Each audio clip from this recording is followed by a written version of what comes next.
Hi, this is Jason from Horrific Nightmares. Welcome to another What's in the Bag, Jay.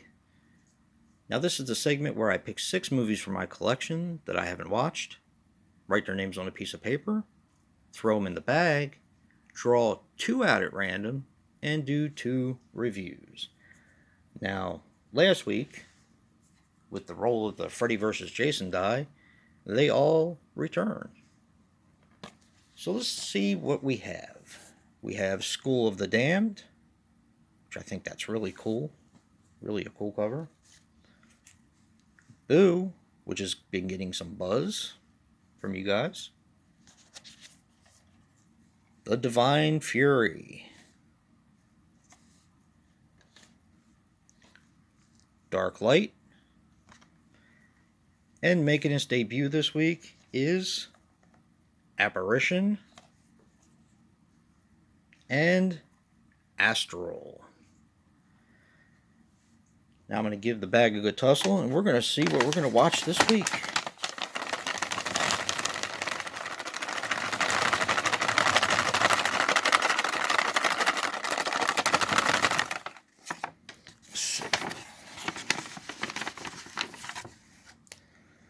Let's see. Selection number 1 is Apparition.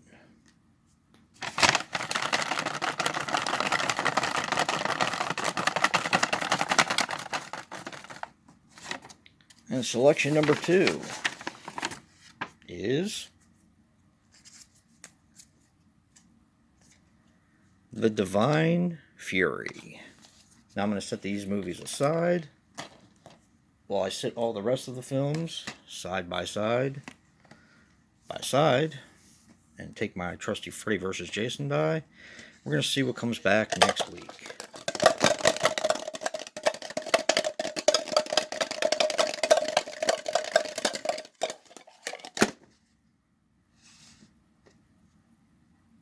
A 1. All right. That's different. Let's see what comes back next week.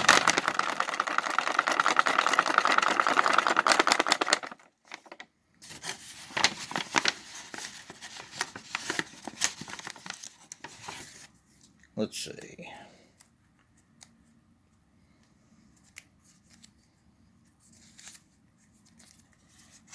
Astral comes back next week. So, if you want me to review Dark Light, Boo, or School of the Damned, definitely vote. Right now, I'm going to go watch The Divine Fury and The Apparition and come back with 2 reviews. Later.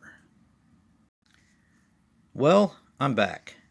I just watched The Divine Fury, and here are my thoughts. The Divine Fury is a 2019 film which runs approximately 130 minutes, so it's a pretty long one. And it's written and directed by June Kwon Kim. Now, he was responsible for Midnight Runners and Koala. Now, pardon me if I pronounce these names wrong. This stars Seo Joon Park as Young Ho. He was in Pabu's 2036 Apocalypse Earth and Parasite, the Academy Award winner. This also stars Sung An as Father An. He was in Paper Flowers, Last Nights, and The Tower. And finally, Do Kwon Woo as Ji Sin. He was in MASHER and a bunch of TV. Now, this is a South Korean film, and worldwide this grossed $11,799,556 worldwide. Not sure how much it cost, but it probably cost quite a bit because it's impressive. Now, I don't want to say too much about this movie because I don't want to really give anything away, but this tells the story of Young Hoo, who his mother was apparently, she died giving birth to him, so all he had was his father. He's very young, and his father is a policeman, He's chasing a criminal, and his father dies as well. He more or less blames God because he grew up in kind of a religious household. He blames God and turns away from religion altogether.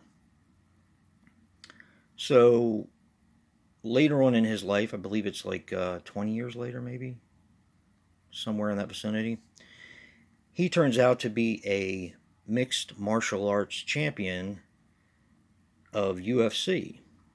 He's a welterweight champion. Very popular, very well known, also very rich.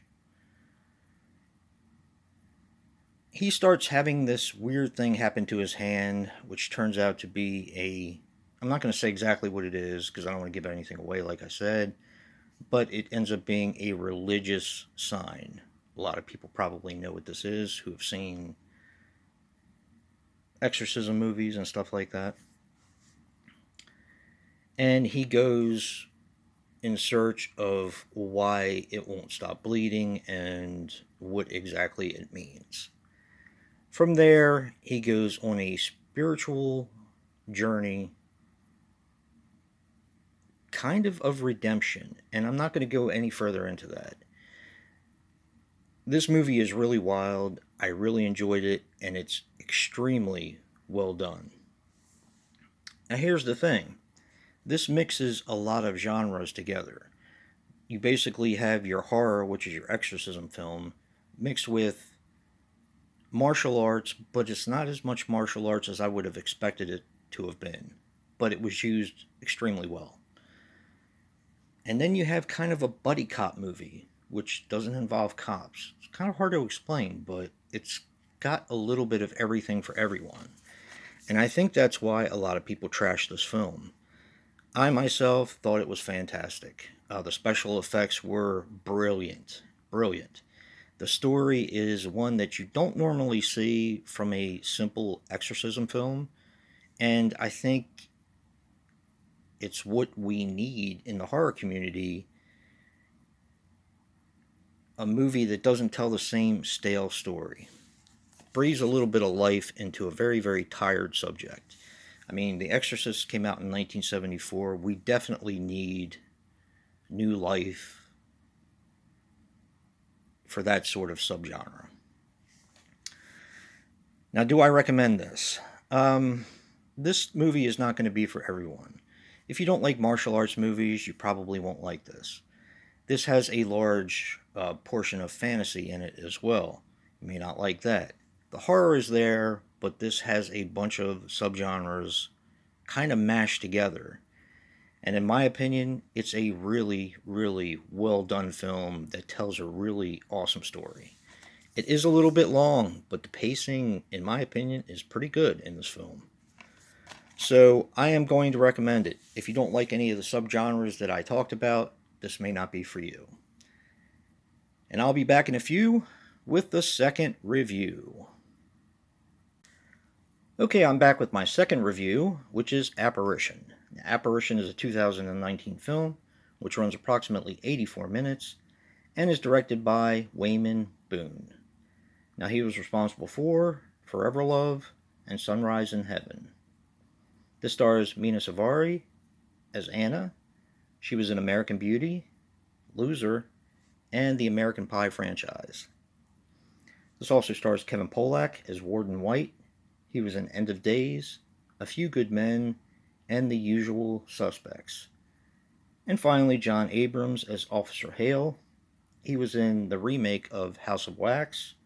Actually, the one with Paris Hilton, because there's really 2 remakes of it.